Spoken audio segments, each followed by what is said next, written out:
Hola, soy el tutor Íñigo Gómez Ojinaga, bienvenidos a mi canal hacia un nuevo paradigma médico. Este vídeo es la consecución del primero que hice sobre este tema en el que quiero incidir, de la enfermedad como un estado antinatural en el ser humano. Después de haber explicado un poco en el primer vídeo, en la primera parte, un poco términos como energía y cómo la energía une lo que entendemos más espiritual con lo que entendemos más material o más humano, viendo que siempre ha habido una unión entre todo y que hay un gran dinamismo y que no hay una separación real y que podemos usar los síntomas que tenemos para entender qué están ocurriendo a todos los niveles, en fin. Ahora, en esta segunda parte, lo que quiero es incidir en dos términos, desgranarlos un poco más y aplicarlos para entender por qué muchas veces nos funcionan muchas cosas, terapias, técnicas, rituales, dietas, de todo, y por qué curiosamente a gente con el mismo diagnóstico, con los mismos síntomas, le han funcionado cosas diferentes, incluso antagónicas entre ellas. Es decir, tratamientos de enfoques muy diferentes o muy contrapuestos han funcionado en un paciente con unos síntomas, mejor dicho, en más de un paciente con los mismos síntomas. Es decir, a alguien con un diagnóstico concreto le ha funcionado hacer una cosa y otro con ese mismo diagnóstico le ha funcionado hacer otra cosa distinta con un enfoque bastante antagónico a lo que les sirvió al primero. Bien, aquí me voy a arreglar un poco porque esto es una cosa que para mí también nos habla de cómo el sistema se ríe a la puñetera cara del ser humano y cómo esas entidades oscuras que están detrás al final de toda esta élite, de todo lo que estamos viviendo ahora mismo, le encanta reírse de nosotros a nuestra cara, poniéndonos delante de las narices conceptos e ideas, pero a la vez consiguiendo con una gran maestría, porque son auténticos trileros profesionales, conseguir que esa información, una vez puesta delante de nuestras narices, no ni siquiera nos planteemos ir más allá de esa idea que ya de por sí es rompedora y parece interesante. Me estoy refiriendo al efecto placebo, que prácticamente yo creo que no habrá casi nadie de vosotros o nadie que no haya oído hablar alguna vez de lo que es el placebo. Bien, vamos a empezar por ver cómo el sistema nos lo pone delante de las narices. La manera más sencilla en la que nos pone delante es para salvaguardar esa visión cientifista de la vida, en la cual, con ese método científico que nos dicen que es la gran herramienta de la ciencia moderna, pues ellos usan estudios científicos demostrados y tal y cual, y nos dicen, vamos a sacar un fármaco al mercado para una enfermedad concreta, para un diagnóstico. ¿De acuerdo? Bien, el diagnóstico, ¿os acordáis que en la primera parte decíamos, bueno, el diagnóstico nos habla de lo que está ocurriendo a un nivel biológico y bioquímico, pero deja fuera lo sutil? Bien, pero bueno, nos lo dicen, vamos a sacar un fármaco para, vamos a poner un ejemplo, tratar la depresión como entelequia diagnóstica. Entonces, ¿qué hacen? 200, pues os pongo, me invento los números, ¿vale? 200 pacientes diagnosticados de depresión, vamos a hacer que 100 pacientes tomen la molécula química que queremos sacar al mercado y otros 100 pacientes tomen, pues, un placebo.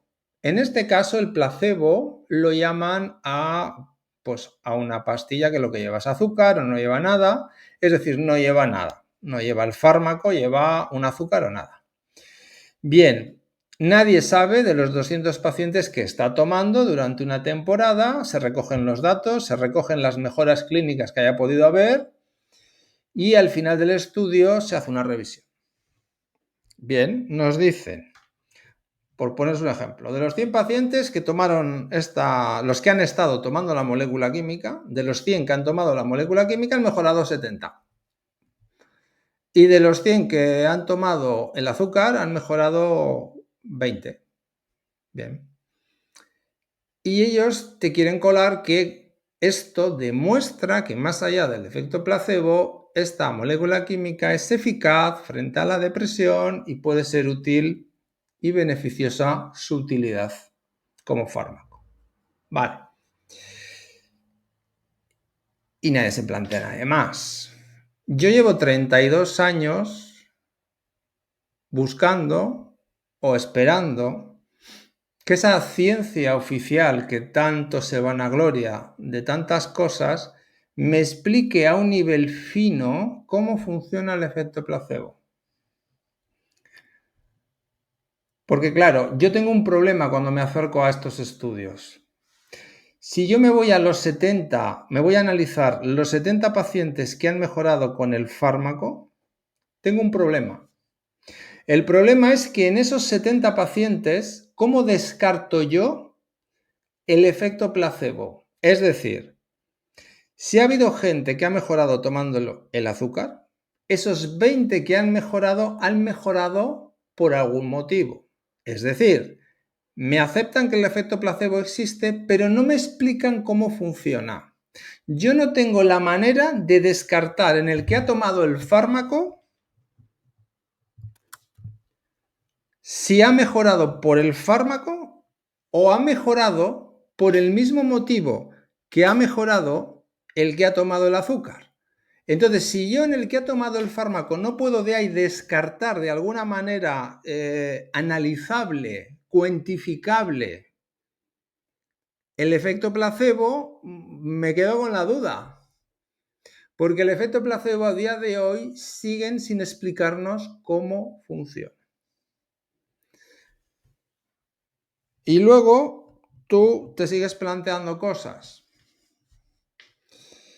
Cuando tú vas a hacer un estudio para sacar un fármaco al mercado, este tipo de estudios, el fármaco, la molécula química que tú vas a meter en el estudio es una molécula química o un fármaco específico para un diagnóstico. Es decir, puedo hacer un estudio para sacar un fármaco al mercado para tratar la fibromialgia, en otro estoy sacando un fármaco específico para tratar la colitis ulcerosa, en otro la artritis reumatoide, en otro el cáncer de mama, el otro lo que se os ocurra, cualquier diagnóstico que se usa en medicina. ¿De acuerdo? Pero fijaros bien, el placebo siempre es el mismo. Y fijaros bien, en todos los estudios, hay gente que mejora con el efecto placebo. O sea, o el azúcar es la rehostia, o hay algo que no nos dicen cómo funciona, que consigue mejoras en todos los estudios independientemente de la enfermedad que estamos investigando. Bien, creo que se entiende bastante bien. Entonces, si el placebo funciona en todas las enfermedades sobre las cuales se aplica, nos está hablando de algo que va más allá del diagnóstico y de la tipificación de cualquier dolencia que tiene un ser humano. Por lo tanto, ahora ya aporto, después de 32 años como médico y 22 años trabajando a un nivel más holístico, mi evidencia clínica durante todos estos años, mi conclusión personal, la mía, es que el placebo, el efecto placebo, nos habla de una capacidad innata del ser humano de autosanación. Que claro, no se nos dice cómo funciona. Sí, te hablan de que, bueno, sí, es una sugestión mental, vale. Pero esa sugestión mental, ¿cómo sucede? Desgránamela paso a paso para que yo pueda analizarla y como se exige a otros, ¿no? Desde la medicina y desde la ciencia oficial, bueno, demuéstrame en un laboratorio o demuéstrame qué pasos son los correlativos para que yo pueda medir y cuantificar el efecto placebo de alguna manera y sobre todo descartarlo en gente que ha tomado un fármaco, mejorado con el fármaco para poder decir, mira, pues en este caso, claro, está así de claro y de demostrado que ha mejorado por la molécula y no por el efecto placebo porque lo podemos descartar de esta manera cuantificable. Bueno, eso no existe. Por lo tanto, nos quedamos con la duda. Pero la evidencia clínica nos dice que el efecto placebo funciona en cualquier estudio que se haga doble ciego de este tipo. E incluso yo tengo informaciones que ha habido estudios que no se han publicado porque ha mejorado más gente con el efecto placebo que con el fármaco químico que estaban tomando. Lógico. Porque al final, si el efecto placebo nos habla de la capacidad de autosanación del ser humano, ¿es eso lo que se activa siempre con algo? Y aquí viene lo que yo quiero aportar. Por lo menos lo que a mí en mi experiencia me viene. Y es que, ¿por qué un paciente con un diagnóstico le aplicas un tratamiento, el que sea ahora, vamos a abrirnos a cualquier tipo de tratamiento, más denso, más sutil, más energético, más homeopático, más de dieta, más de no sé qué, más de no sé cuántos, lo que sea, lo que se os ocurra? Y tenéis dos pacientes que un paciente con ese tratamiento mejora y el otro, sin embargo, no. El otro mejora con otro distinto. Por lo tanto, tiene que haber un factor, algo que hace que funcione en un paciente y no funcione en el otro. Pues a mí lo único que se me ocurre después de tantos años es que ese factor es el mismo paciente. Y como escribí hace tiempo Joe Dispenza en un libro que recomiendo a todo el mundo, por lo menos aunque ya tiene sus años y luego ha desarrollado sus historias con la epigenética, la neurociencia y tal, pero es el único libro que yo he podido encontrar de alguien que es, además, fuera de la medicina oficial, lógicamente, que hizo una recopilación de estudios sobre el efecto placebo y tituló el libro de una manera que a mí es muy ilustrativa y muy real. El placebo eres tú. Ese era el título del libro es el título del libro de Joe Dispenza.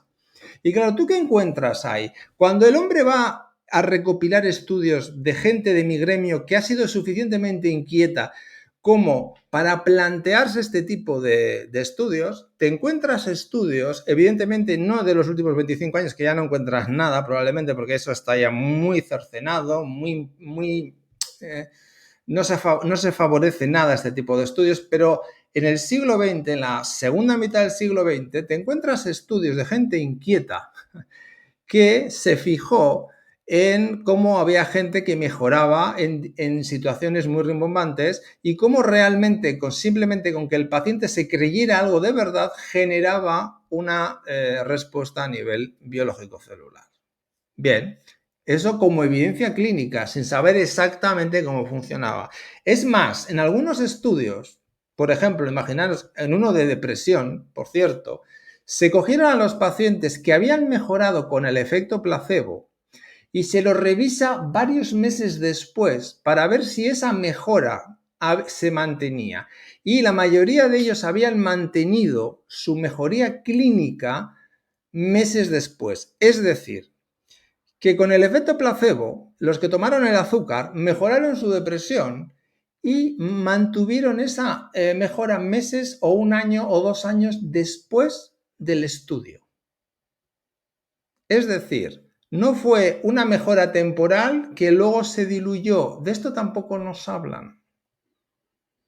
No hay ningún estudio que se centre en ver los que han mejorado con placebo, aunque sean menos, estos que han mejorado sus síntomas con placebo, cómo van evolucionando después. Lo que han mejorado, ¿lo mantienen o lo pierden? Bien, pues incluso yo me acuerdo que había un caso muy bonito de gente que se hizo incluso una pequeña cirugía placebo en gente que tenía problemas de rodilla, y me acuerdo de un estudio, no sé de qué año era de la segunda parte del siglo XX, en el cual se cogen a unos cuantos pacientes que tienen problemas importantes de rodilla. A unos se les hace una artroscopia con un lavado articular y con una regularización de menisco de lo que se encontrara un poco dañado en la articulación, y a otros lo único que se les hacía era 2 incisiones en el quirófano y se les suturaba una incisión, otra incisión y un punto y un puntito.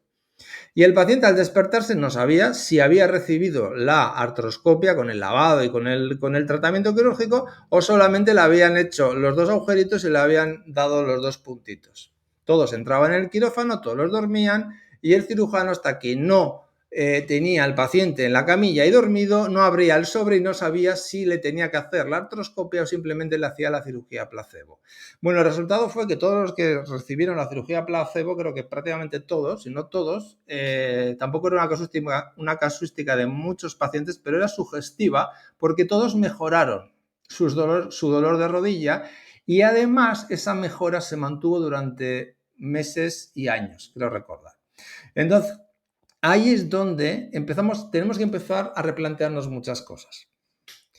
Y ahora hay que tocar la otra cara de la moneda, que es el efecto nocebo. El efecto nocebo, que de eso habla menos el sistema y eso no quiere que la gente se entere, ¿qué sería el reverso de la moneda? Si yo tengo una capacidad de autosanación y me puedo sugestionar para sanarme de la manera que sea, apoyándome en cualquier tipo de tratamiento que yo vea que con esto seguro que mejoro y con esto seguro que me curo y me acabo curando, obligatoriamente tengo que tener la posibilidad y la capacidad de generarme un síntoma o una enfermedad, consciente o inconscientemente. La mayoría de las veces inconscientemente. Ahí es donde aparecen todas esas informaciones que en la primera parte, en el vídeo anterior, en el que hablábamos un poco de energía y de espiritualidad y de materia, van apareciendo todas esas informaciones que están por ahí. Y que a través de esas informaciones nosotros hemos dado un poder, no hemos integrado ciertas cosas, es decir, nosotros tenemos algo que ver con esos bloqueos sutiles o con esas informaciones que vienen con nosotros y que nos acaban dando problemas psicológicos o problemas físicos, síntomas psicológicos o físicos, que es lo más fácilmente identificable para nosotros. Entonces, aquí viene una de las líneas de investigación que yo llevo desde hace años y las que yo siempre estimulo a los pacientes a reflexionar sobre ellos fuera de las experiencias que se puedan tener. Cuando yo digo al paciente, pues sigue experienciando por aquí y luego reflexiona, usa la mente en la reflexión y cuando vayas a experienciar, experiencia y no pienses, ¿no? Bueno, entonces, la reflexión es la siguiente. Si tenemos la capacidad de autosanación, tenemos también la capacidad de autoenfermación, ¿hasta dónde? Realmente es total.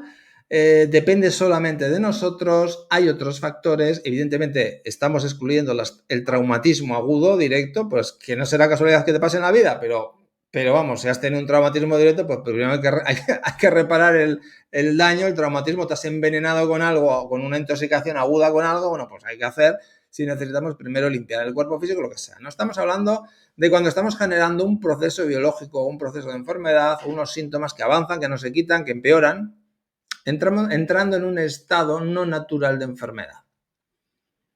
Entonces, ¿nosotros somos responsables de entrar en ese estado no natural de enfermedad? ¿Somos responsables de volver a ese estado natural, que es estar sano, optimista y vital? ¿Estamos haciendo realmente un circuito continuamente cada vez que enfermamos y cada vez que sanamos? Sanamos plenamente, me refiero. Y a veces bajamos a ese estado de enfermedad sintomático y muchas veces nos quedamos allí bloqueados y no podemos ascender. ¿Realmente podríamos ascender siempre que quisiéramos? ¿Realmente estamos solamente desentrenados? Bueno, el efecto placebo y el efecto nocebo nos hablan de todo esto. La manera más sencilla de explicar el efecto nocebo, que nos he puesto un ejemplo, es pues, otro ejemplo que era real. En un estudio de sacar un fármaco al mercado, uno de los pacientes se entera de los efectos secundarios que ese fármaco que están tomando en el estudio genera habitualmente.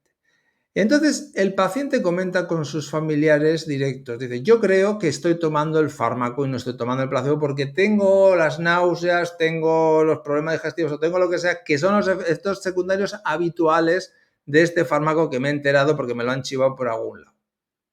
Cuando acaba el estudio, a este paciente se le dice que lo que ha estado tomando era el azúcar. Entonces, este paciente, a través del efecto nocebo, bien porque él quería, en su inconsciente, él quería estar tomando el fármaco o por lo que fuera, él había desarrollado esos efectos secundarios que se había enterado que el fármaco podía causarle. Bien, eso está ahí. Y es real, es una evidencia clínica irrefutable, porque está contrastado ya en muchos estudios de estos. Bueno, entonces, efecto nocebo. Si lo ponemos en un esquema circular, pasaríamos de un estado natural a un estado de enfermedad. Ahí descenderíamos a través del efecto nocebo, que puede deberse a múltiples cosas que inconscientemente hemos dado un poder o hemos generado a través de cualquier experiencia no integrada, de cualquier cosa que nos venga de esta vida transgeneracional, de muchas cosas que empezamos a descubrir que en el mundo energético y sutil se mueven también, que ahora no voy a entrar ahí, pero siempre tiene que haber una puerta abierta por la cual nosotros permitimos que eso nos pueda hacer daño, aunque no sepamos bien cómo lo hacemos. Y por el otro lado, es más fácil entender el efecto placebo. Eso normalmente es lo primero que entendemos. En el otro lado del esquema volveríamos a un estado natural a través del efecto placebo, y ahí es donde entendemos por qué pacientes o entenderíamos en esta hipótesis, por qué pacientes con los mismos síntomas o el mismo diagnóstico evolucionan favorablemente o sanan con tratamientos muy diferentes. Y como decíamos al principio, incluso antagónicos. Uno mejora con una dieta A y el otro ha sanado con una dieta Z que es antagónica a la dieta A. Sin embargo, a los dos les ha ido bien. Hay que empezar a plantearse esto. ¿Por qué ocurren estas cosas? De nuevo, el punto en común somos nosotros. De alguna manera he podido aceptar que a través de esto que voy a hacer me voy a sanar. He empoderado este circuito, he hecho un circuito de autosanación a través de algo, alguien, un producto, una persona, una dieta, un ritual, una terapia, lo que sea. Pero ahora, si eso es así, nuestra visión sobre las terapias, sobre los productos y sobre todo lo demás cambia muchísimo, porque empezamos a ver que son catalizadores de nuestra capacidad de autosanación. Y no hay catalizadores mejores ni peores, están los que te sirven a ti en cada momento de tu camino. Empezar a enfocar las cosas desde este prisma me parece mucho más enriquecedor y mucho más interesante que lo que hasta ahora se viene haciendo. Porque claro, si realmente esto es así, la vida nos está impulsando a entender que somos nosotros los que siempre tenemos que ver de alguna manera cuando enfermamos y cuando sanamos. Bien, esta segunda parte de esta trilogía iba sobre todo encaminado a hablar del efecto placebo y del efecto nocebo. Ya lo juntamos con la primera y tenemos un circuito que nos puede resonar o no. Es decir, estamos en un estado natural, sanos, optimistas y vitales, y de repente enfermamos. Siempre tiene que haber un paso, algo que nos hace pasar de ese estado a ese otro estado. Y cuando estamos en un estado con síntomas, sean leves o sean graves, si salimos de ahí, también empezamos a darnos cuenta que probablemente, si no siempre, nosotros también tenemos que ver con la vuelta a ese estado. ¿Y cómo catalizamos tanto el caer en un estado de más baja vibración o de desestructuración energética y volver a recuperar esa estructuración energética o esa armonización del coche? Porque al final es eso, el coche, tanto el físico como lo más sutil, se desestructuran y caemos. Y cuando lo rearmonizamos, volvemos a nuestro estado natural. ¿Cómo lo hacemos? ¿De qué manera? Ahí, ese es el meollo. Para mí, y eso es lo más estimulante que yo tengo en mi línea de investigación, y evidentemente yo no tengo todas las respuestas, pero evidentemente esto es muy apasionante y ahora mismo es de lo más importante que hay que poner encima de la mesa y analizar y experienciar al máximo. Así que lo dejo aquí y queda una tercera parte en la cual yo os voy a dar ya mi, digamos, visión actual de cómo fundir todo esto que os he dicho en los dos primeros vídeos y como os dije en el primero, para no hacerlo todo muy largo y que podáis verlo en trozos. Así que nada, muchísimas gracias por vuestra atención de nuevo. Un fuerte abrazo a todos, fuerza y honor, hermanos, y nos seguimos viendo en el camino.